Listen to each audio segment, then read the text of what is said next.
우리 주 예수 그리스도의 은혜와 평강이 예배드리는 모든 분들에게 함께 하시기를 바랍니다.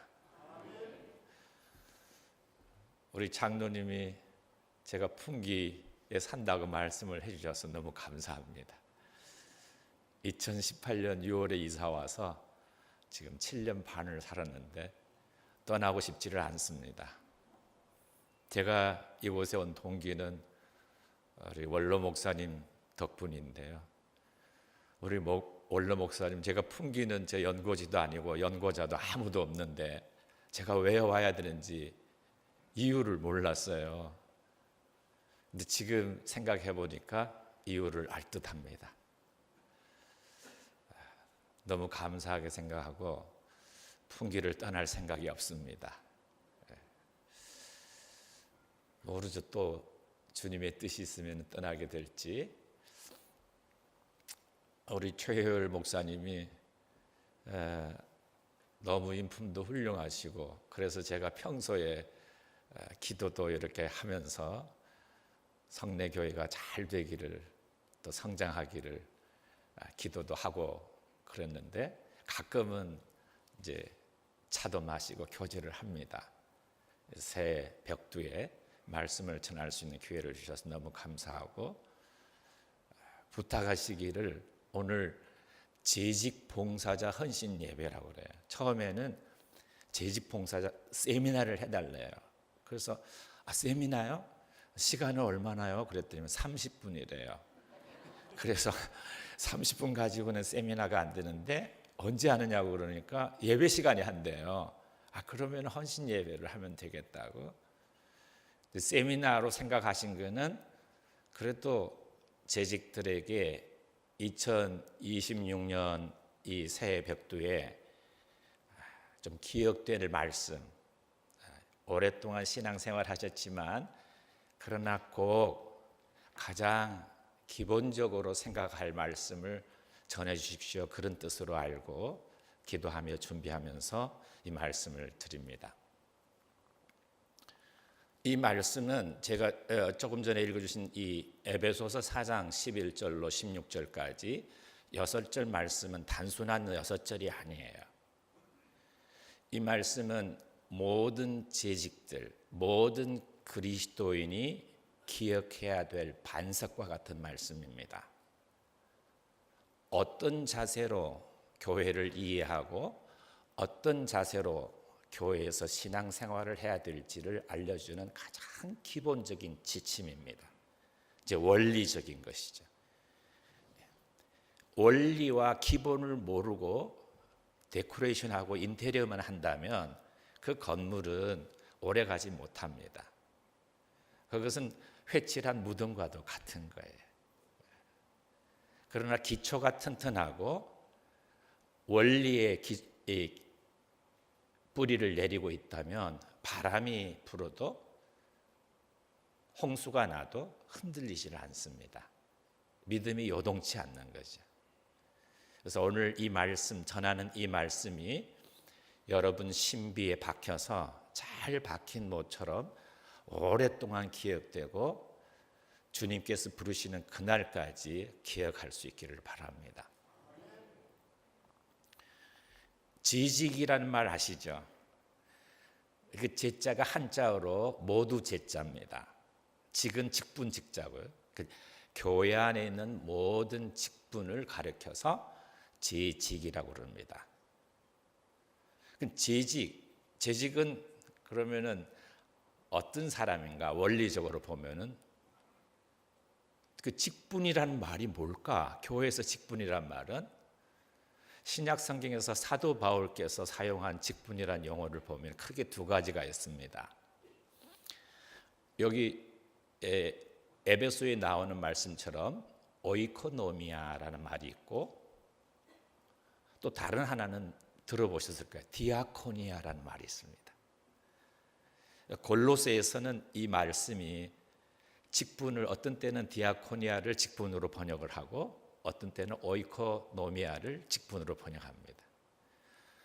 이렇게 직분은 왜 제가 원어를 얘기를 하느냐면 원어를 알아야 그 뜻이 거기에 담겨 있어요. 그러니까 원어 자체는 몰라도 되지만 직분이 무엇을 의미하는 것은 기억을 해야 됩니다. 오이코노미아라는 것은 오이코스란 말은 집이란 뜻이에요. 집, 하우스, 집이. 노미아란 말은 관리라는 말입니다. 그러니까 직분자라고 하는 것은 집을 관리하는 사람, 다시 말하면 청직이에요. 여러분 비행기 타시면 스튜어디스도 있고 스튜어드도 있습니다. 비행기 승무원을 가리켜서 하는 말인데 비행기 안에서 승객들을 관리하고 그들을 섬기는 사람들이, 그게 직분자의 뜻이에요. 교회에서 직분을 맡았다. 우리 최 목사님이 재직 봉사자 하신 예배라고 그러셨는데, 봉사라고 한 뜻이, 봉사자라는 뜻이 디아코니아입니다. 이 디아크라고 하는 접두어가 붙은 말은 섬긴다라는 뜻이에요. 그러니까 식탁 봉사를 하다, 그런 뜻입니다. 직분자, 교회 안에 있는 모든 재직들은 섬기는 자여야 하고 교회를 잘 섬기는 청직이여야 합니다.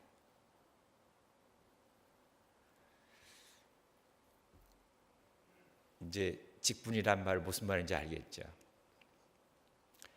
에베소에 보면은 신약 성경에서 가장 교회론을 원리적으로 가장 잘 설명하는 책이 에베소서예요. 교회란 말은 아마 들어보셨을 거예요. 에클레시아라고 하는 뜻을 지니고 있습니다. 에클레시아라는 말은, 에크라는 말은 밖으로, 그런 말이고, 클레시아라는 말은 부름받은 사람들, 그런 뜻입니다. 세상에서 세상 밖으로 부름받은 사람, 어디로? 교회로 부름받은 사람. 세상에 살지만 세상에 속해 있지 않고 거룩한 백성으로 부름받은 사람, 그게 교회라고 하는 말의 뜻이에요.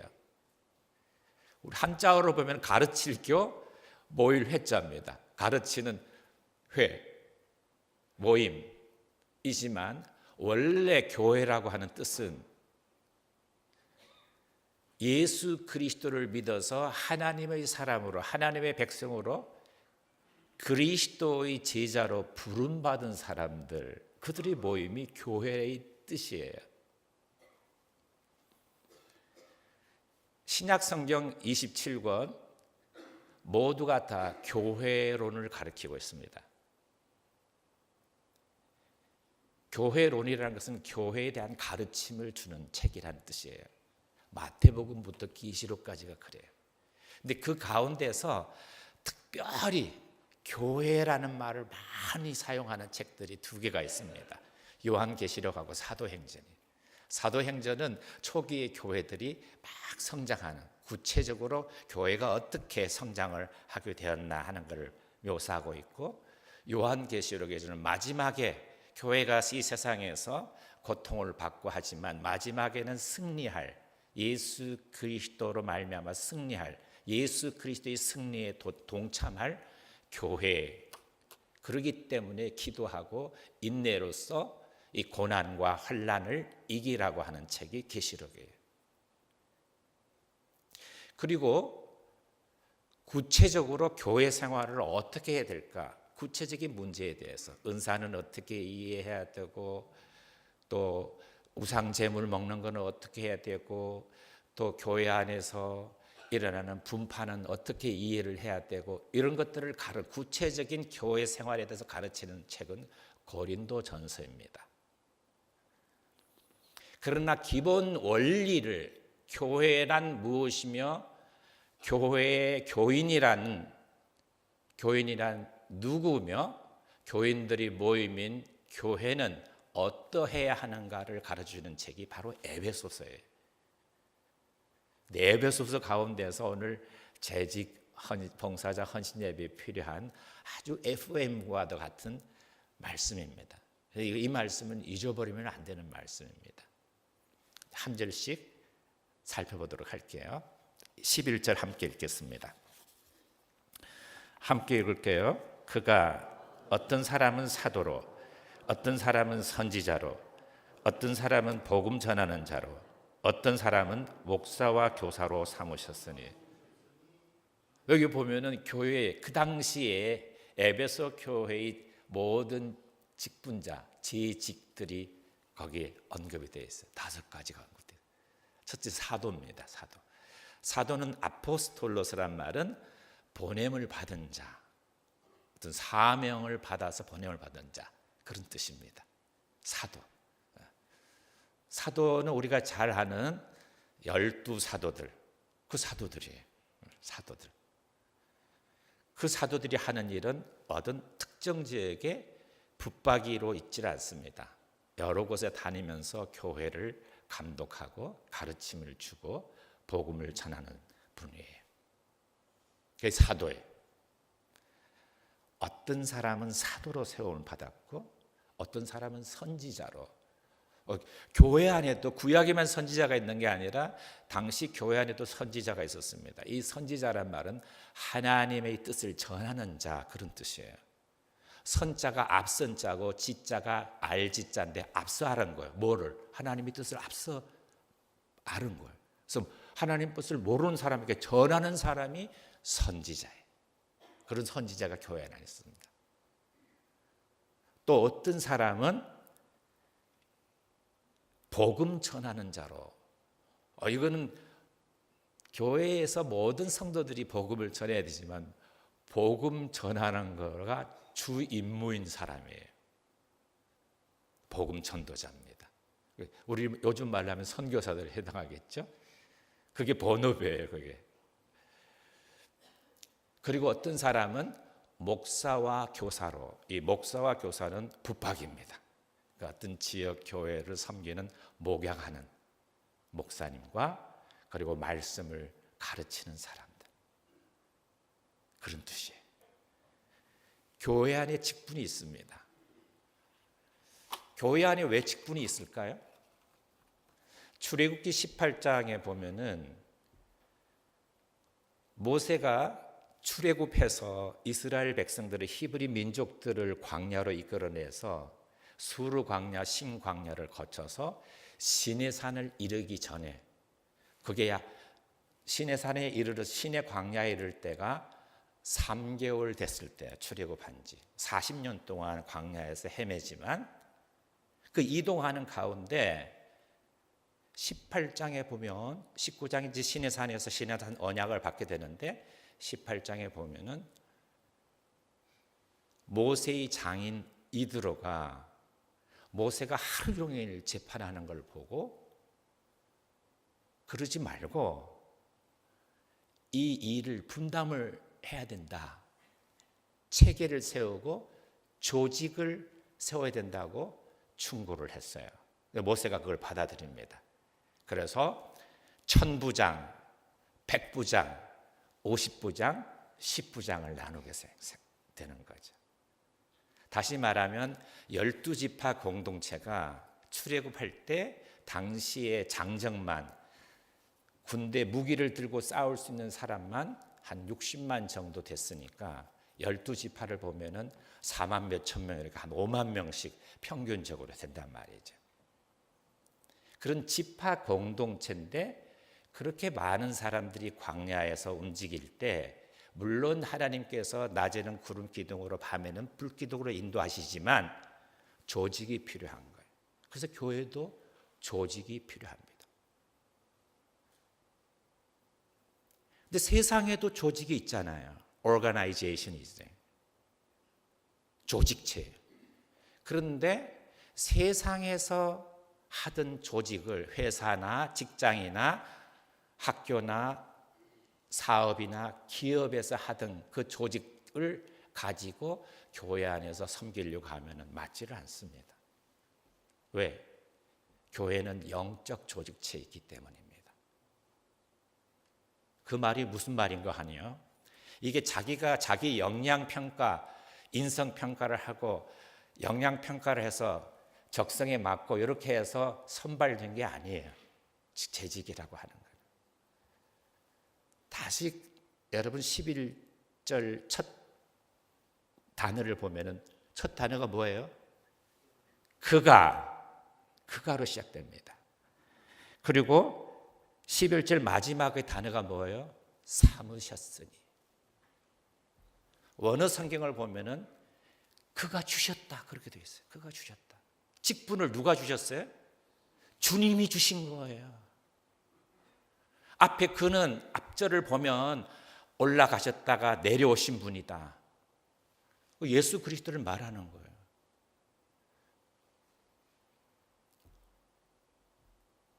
교회의 직분은 물론 장로로 선출되고 투표해가지고 됐다고 해서 선출직으로 생각하시면 안 됩니다. 임직을 허락하고 안수를 받잖아요. 그 안수라는 의미가 하나님이 직분을 주시는 거예요. 그가 주시는 거예요. 목사님이 주시는 거 아니에요. 목사님을 통해서 안수위원을 통해서 주시는 거지 하나님이 직분을 주시는 거예요. 그 말을 바꾸면요, 내가 배짱이 안 맞는다고 내가 내 거랑 맞지 않는다고 해서 그만둘 수 없다는 거예요.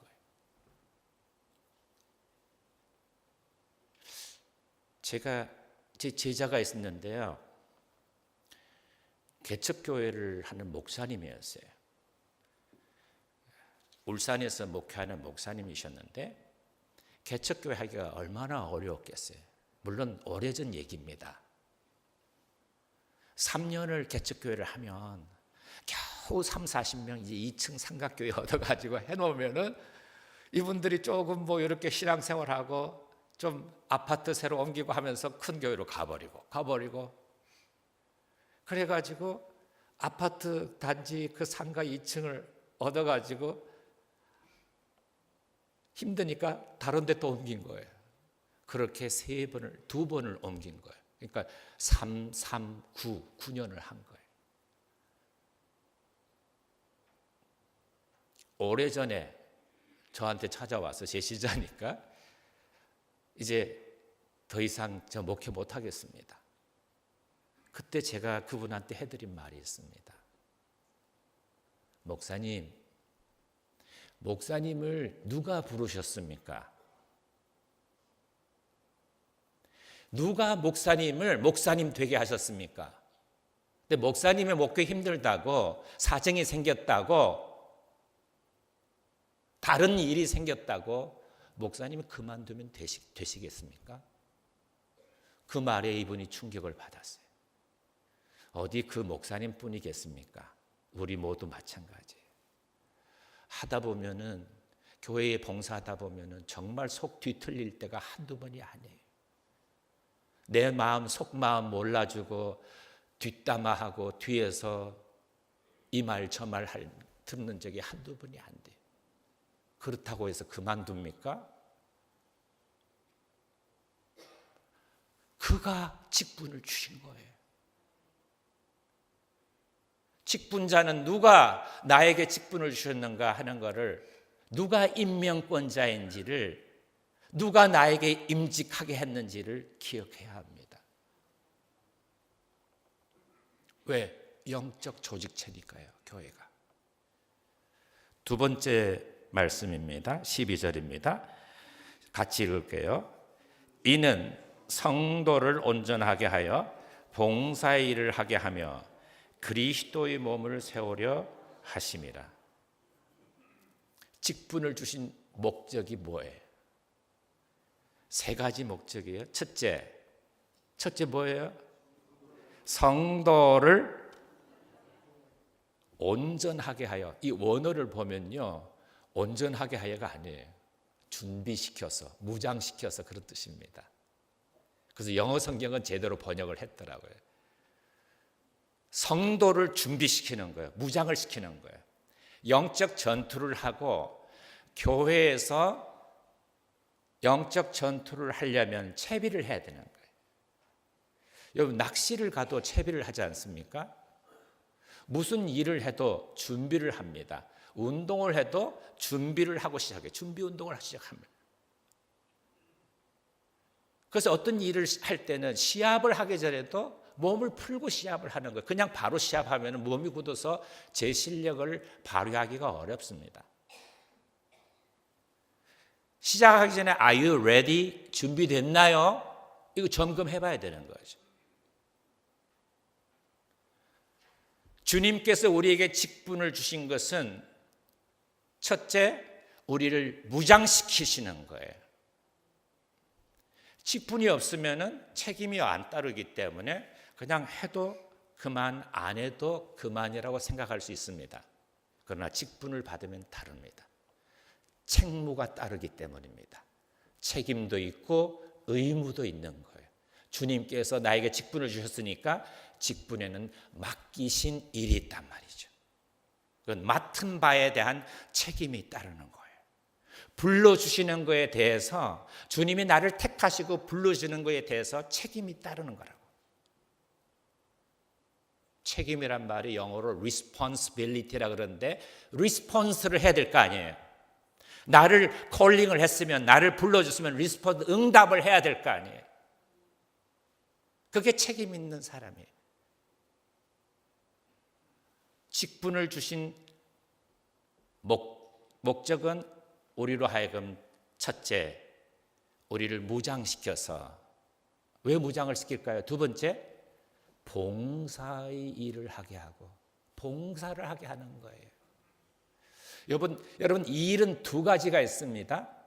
봉사로서 하는 일이 있고 정말 보상을 바라고 하는 일이 있어요.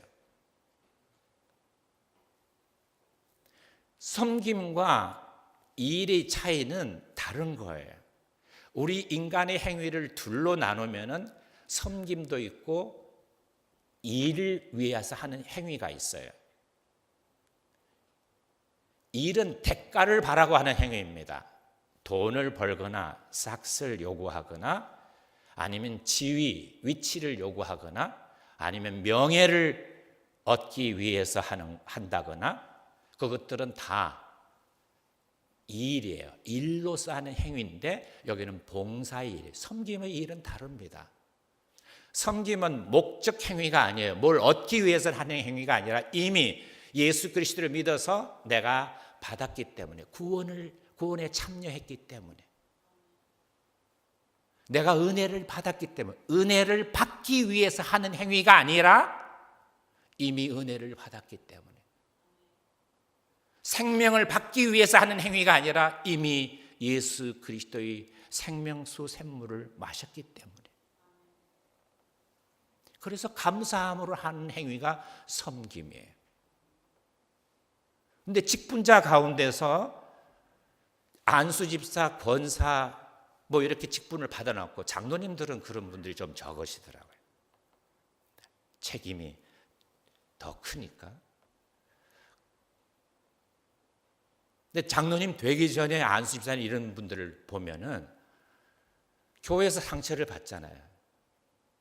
또 자기가 내가 이러려고 내가 이렇게까지 헌금하고 이렇게 봉사를 했나, 섭섭한 거예요. 인정을 못 받으니까. 사람들은 누구나 다 인정받고 칭찬받고 자기의 위상을 확인하고 싶어 합니다. 근데 그게 안 되면 마음속에 서운함과 섭섭함으로 가득 차는 거죠. 주님께서 우리에게 직분을 주시는 것은 봉사의 일을 하도록 직분을 주신 거예요. 여러분이 교회 안에서 하는 모든 행위가 주님을 섬기는 일이 되기를 바랍니다. 세 번째, 왜 우리에게 직분을 주실까요? 그리스도의 몸을 세우려 함이니라. 교회는 그리스도의 몸이에요. 에베소서 2장 1장 21절에서 23절을 보면은 교회는 그리스도의 몸이고 그리스도는 교회의 머리니라, 그 말씀이 있어요. 만물을 충만케 하는 자의 충만이니라, 그 말씀합니다. 교회는 목사님하고 내가 개척 멤버가 되어서 세웠다고 해서 목사님과 그 개척한 그분의 것이 아니에요. 그렇게 했다 하더라도 그리스도의 몸이에요. 교회는 그리스도의 몸입니다. 그리스도의 몸을 세우기 위해서 우리를 직분을 주신 거예요. 내 이름을 위해서가 아니라, 내 뜻을 실현하기 위해서가 아니라 주님의 뜻을 실현하는 주님의 몸을 세우기 위해서 우리에게 직분을 주셨단 말이에요. 이 직분을 주신 목적을 잊지 말아야 돼. 그 다음 절입니다. 13절입니다. 함께 읽겠습니다. 우리가 다 하나님의 아들을 믿는 것과 아는 일에 하나가 되어 온전한 사람을 이루어 그리스도의 장성한 분량이 충만한 데까지 이르니. 우리 직분을 주신 목표예요. 그리고 우리가 교회에서 준비를 해서 봉사의 일을 해서 그리스도의 몸을 세울 때 우리 골이 있을 거 아니에요. 목표가. 우리가 그 목표에 도달하기 위해서 1000명 성도를 한다, 새성전을 건축한다, 100명의 선교사를 파송한다, 이런 중간 목표를 세우지만 근본적인 목표는 뭐예요? 우리 골이 신앙생활하는, 교회에서 교회 생활하는 우리 목표가 뭐예요? 그리스도의 장성한 분량에까지 이르는 거예요. 그리스도의 몸으로 우리가 들어왔을 때 그리스도의 장성함까지 이르는 게 우리 신앙생활, 영적 생활의 목표라는 말이죠. 그 목표 설정이 분명해야 되는 거죠. 재직으로서 목표 설정이 잘못되어 있으면 가다가 넘어져요. 피곤하면 넘어져요. 자버려요. 졸아버려. 바람이 흔들리면 넘어져요.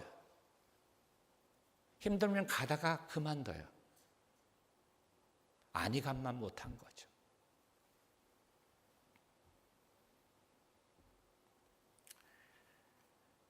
그리스도의 장성한 분량에 이르려면은 우리가 하나님의 아들 예수 그리스도를 믿는 것과 아는 게 하나가 돼야 돼. 믿음과 우리가 아는 게 하나가 되는데 머리통은 큰데 믿음은 아주 연약하다. 이게 일치가 안 되면 자기도 자기 안에서 통합이 안 되고 다른 사람도 세인들도 세상 사람들도 우리를 볼 때 저 사람이 그리스도인인가 믿는 사람들인가 나하고 다를 바가 하나도 없네 이렇게 되는 거예요. 왜? 믿음과 아는 게 믿는 것과 아는 게 하나가 되지 않기 때문에. 오늘 한국 교회의 위기는 믿는 것과 아는 게 하나가 되지 않는 거랑 무관하지 않습니다. 불일치하니까 이게 자꾸 문제가 생기는 거예요. 적어도 재직이라면 자기 재직으로서 책임과 의무를 다하려면 이게 일치해야 됩니다. 믿음과 고백과 행위와 지식과 삶이 하나가 되어야 되는 거죠.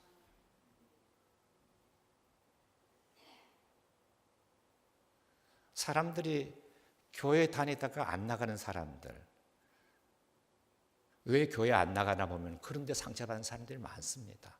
좀 다를 줄 알고 나왔는데 다를 바가 없네. 그러려면 내가 뭐하러 교회 나가?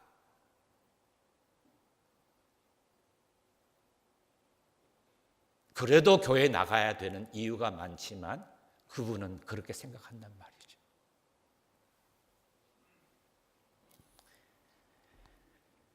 하나님의 아들 예수 그리스도를 믿는 믿음과 아는 게 하나가 돼야 온전한 사람을 이룰 수 있어요. 이 온전한 사람이란 말은 성숙한이란 뜻입니다. 그래서 영어 성경에 보면은 퍼펙트하다고 이 텔레오스란 말을 번역을 하지 않고 이 말을 matured, 성숙한이라고 옮겼어요. 그건 제대로 옮긴 거예요. 여기서 온전한 사람, 우리 가운데 죽을 때까지 예수님 믿어도 죄 안 짓고 살 사람 없고요. 온전하게 살 사람 아무도 없습니다. 저를 비롯해서. 성경에서 온전하라고 하는 것은 내가 온전하니 너희도 온전하라. 마태복음 5장 48절 말씀. 그 말은 내가 완벽하니 너희도 완벽하라 그런 뜻이 아니에요. 그 말의 누가복음 6장 38절을 보면은 평행절을 보면은 내가 자비로우니 너희도 자비로워라 이렇게 그런 뜻이에요. 내가 온전하니 너희도 온전하라는 말은 내가 사랑으로 대하는 것처럼 너희도 사랑으로 대해라. 성숙한 사람이 되어라. 그런 뜻이에요. 그 다음 절입니다. 앞에서는 직분을 주신 분, 12절에서는 직분을 주신 목적, 13절에서는 직분의 목표, 직분을 수행하는 목표가 뭔가를 분명하게, 목표를 알아야 우리가 잘 갈 거 아니에요. 그리스도의 장성한 분량에까지 이르는 거예요. 14절입니다. 함께 읽겠습니다. 이는 우리가 이제부터 어린아이가 되지 아니하며 사람의 속임수와 간사한 유혹에 빠져 온갖 교훈의 풍조에 밀려 요동하지 않게 하려 함이라.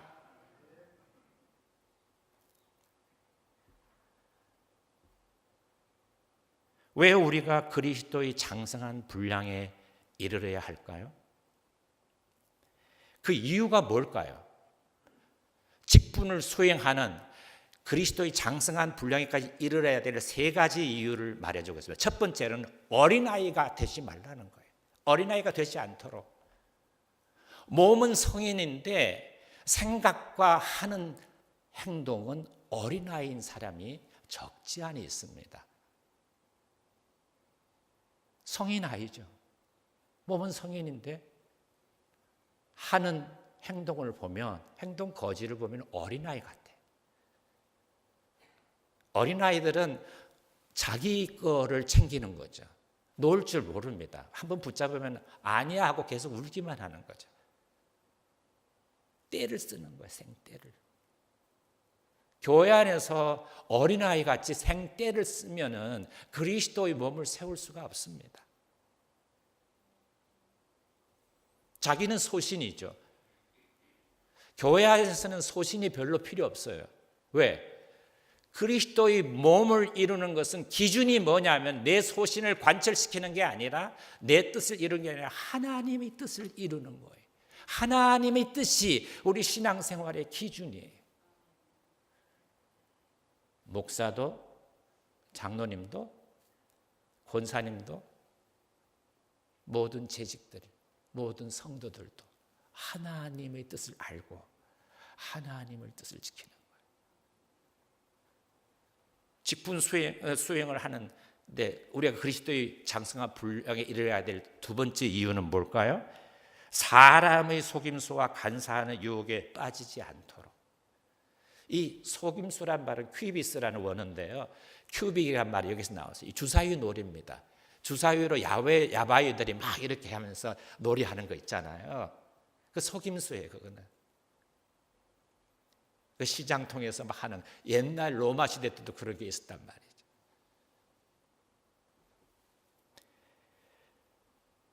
그리스도의 장성한 분량에 이르게 될 이유는 우리가 속임수에 빠지지 않고 유혹에 빠지지 않아야 되는 거예요. 예수님께서도 우리에게 가르친 기도에 보면은 시험에 빠지지 말라고 해요. 유혹에 빠지지 말라고 해요. 유혹이 뭡니까? 유혹 자체는 죄가 아니에요. 그러나 죄를 짓게 하는 미끼가 유혹이에요. 미끼는 여러분 낚시하면은 미끼를 잘 쓰잖아요. 잉어를 잡을 때는 잉어 미끼를, 미꾸라 잡을 때는 미꾸라지 미끼를. 미끼는 그걸 유혹하는 거거든요.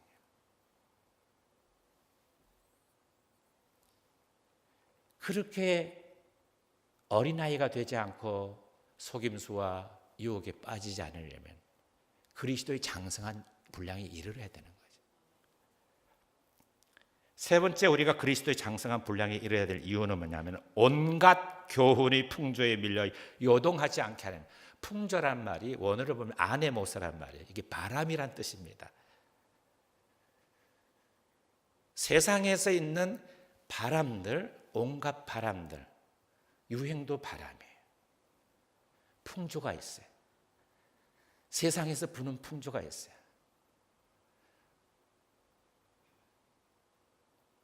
거룩한 삶을 사는데 밤이 새는 줄 모르고 미스트롯 보느라고 정신없어요. 그거를 모르면 미장원에서 대화를 못해요. 제가 그거 왜 아느냐면요, 제가 머리를 미장원에 가서 깎았거든요.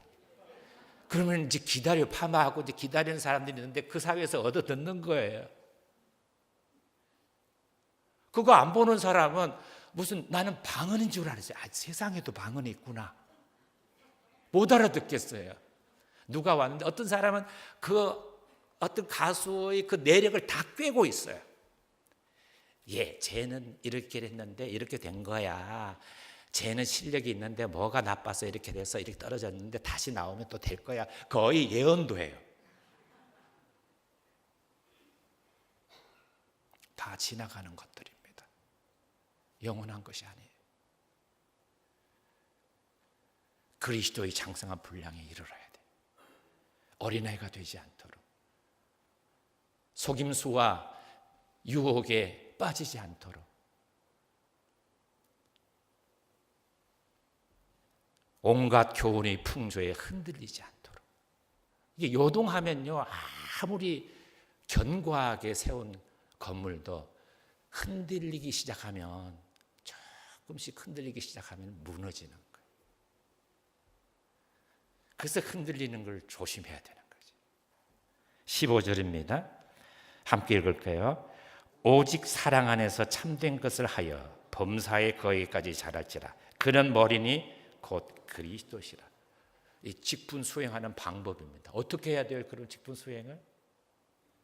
직분을 수행하려면은 사랑 안에서 참된 것을 해야 돼요. 사랑으로 참된 것을 해요. 사랑과 진리는 뗄 수 없는 거예요. 참된 것을 하여, 그 나눠주를 보면요, 또는 참된 생활을 하여. 어느 성경에 보면은 알레시오라는 말을 쓰는데 그 말은 뭐냐면 참된 말을 하고 참된 행동을 하는 것, 그런 뜻입니다. 앞에서 사랑 안에서란 말이 중요해요. 바리새인들도 율법의 참 거짓을, 율법을 행하는 게 맞냐, 이게 위반하는 건 아는, 너무 그게 빠져 있던 사람들이 바리새인들입니다. 하나님을 너무 잘 믿으려고, 자기 열심으로 믿으려고, 고지곳대로 믿으려고 문자주의에 빠져가지고 근본주의적인 신앙을 가진 사람들이, 내 눈이 흙이 들어갈 때까지는 그거 그렇지 않다고 얘기하는 사람들이. 그게 하나님의 뜻입니까? 예수님은 그런 사람들을 비난했고요. 바울도 그들의 열심이, 주를 향한 열심이 성전을 삼킨다고 얘기를 인용을 했잖아요.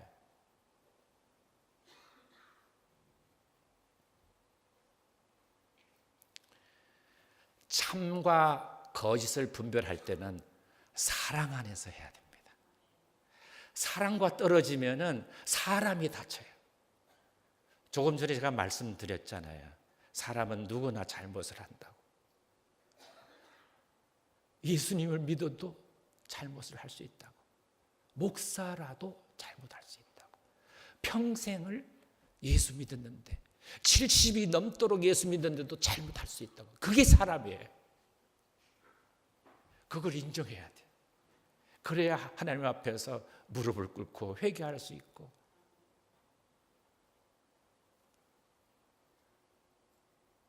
그게 바리새인의 신앙에서 벗어나는 거예요. 자기는 잘 믿는다고 생각하죠. 잘 믿는 게 아니라 잘 믿는다고 생각하는 거예요. 우리의 이 인식 지식이 얼마나 불완전한지 몰라요. 하나님이 보실 때, 아, 내 마음에 합한 자다, 잘하는구나, 하나님의 칭찬을 기대해야죠.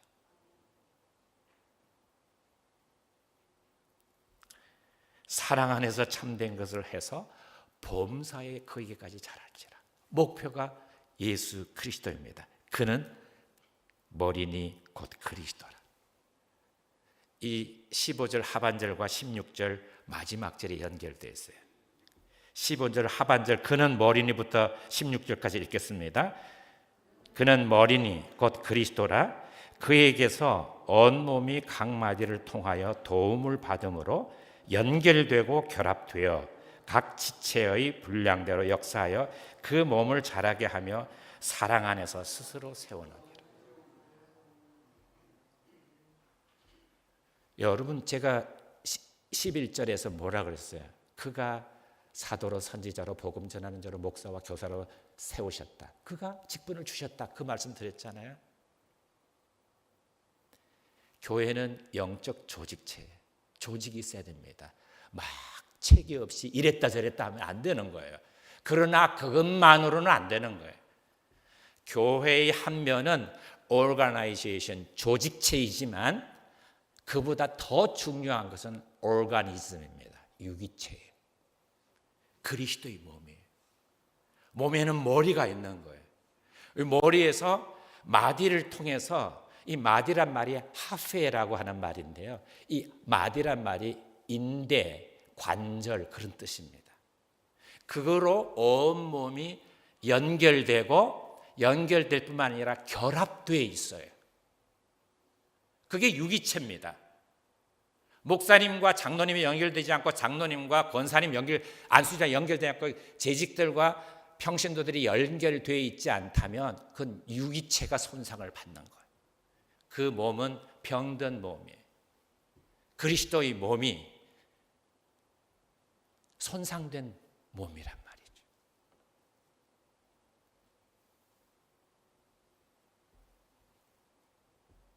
그러기 때문에 나 혼자 성경 100독하고 40일 기도 3번 하고, 나 혼자 식당 봉사 30년 40년 하고, 나 혼자 장로 50년 하고, 나 혼자 5대 기독교 집안, 그거 좋은 거예요. 나쁜 거 아닙니다. 그것만 가지고는 안 되는 거죠. 여러분 스마트폰 사용하잖아요. 요즘에는 초연결망을 씁니다. 네트워크란 말을 씁니다. 눈에는 보이지 않지만 그 망 하나 사용료가 4조 원이에요, 여러분. 다이아몬드보다 비싼 겁니다.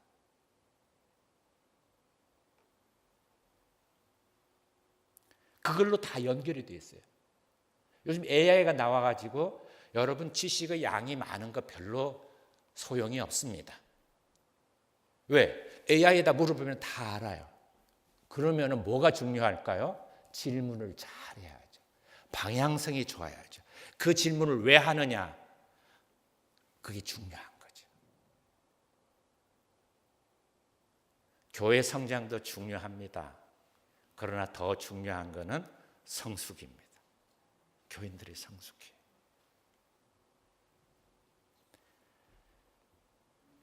우리는 아무리 여러분이 똑똑하고 성경을 많이 알고 교회 봉사 많이 하고 선행을 많이 하고 경건 생활을 많이 했다 하더라도 그건 점에 불과해요. 많이 한 사람은 점이 큰 거예요. 큰 점에 불과해요.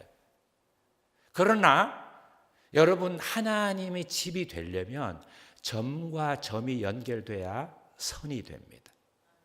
선과 선이 연결해야 면이 됩니다. 면과 면이 연결이 돼야 공간이 생깁니다. 룸이 만들어지는 거죠.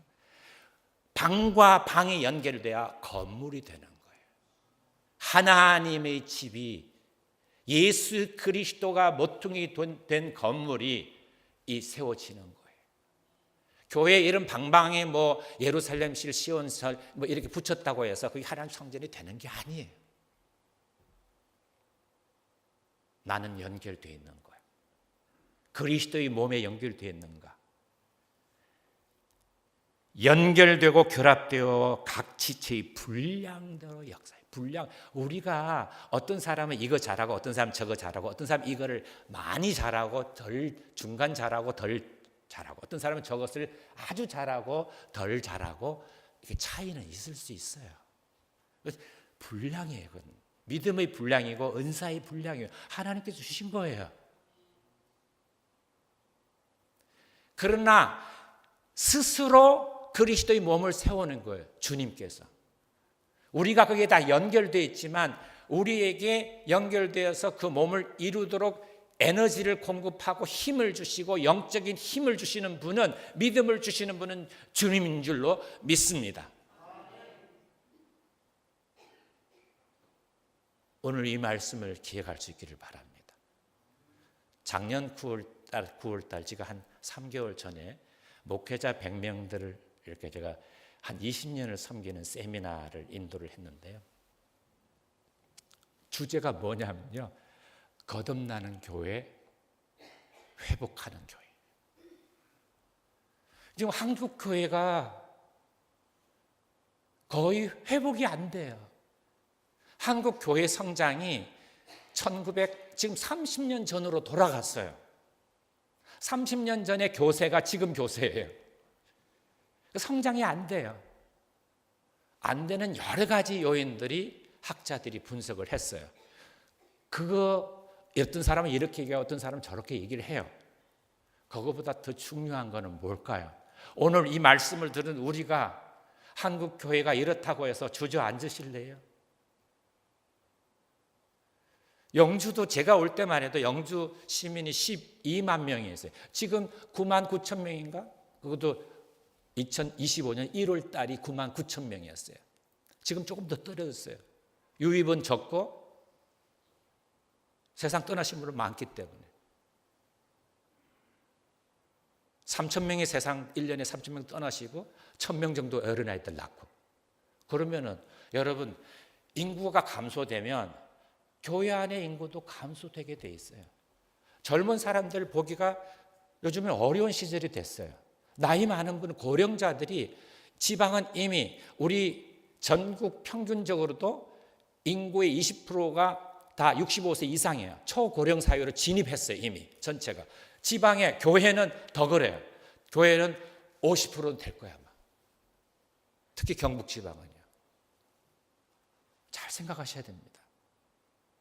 예전처럼 그런 성장을 바랄 수는 없어요. 양적인 성장을 바랄 수는 없어요. 그러나 지금 할 수 있는 게 있습니다. 우리가 지금 할 수 있는 게 있습니다. 뭘 할 수 있죠? 성숙된 그리스도인이 되는 거예요. 그리스도의 장성한 분량에까지 자라는 거예요. 지금까지 내 신앙을 다시 한번 점검하고 돌아가는 거예요.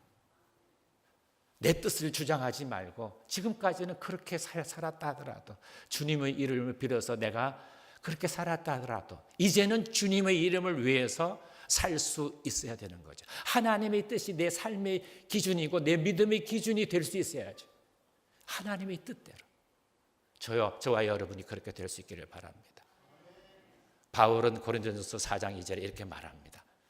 맡은 자에게 구할 것은 충성이니라. 충성이란 말이 원어로 보면 피스토스예요. 피스토스. 그 말은 뭐냐면요, 신실한 거예요. 신실한 거. 믿음이란 말하고 같아요. 믿음이 뭐예요? 신실한 거예요. 신실한 거. 하나님 앞에 신실한 거.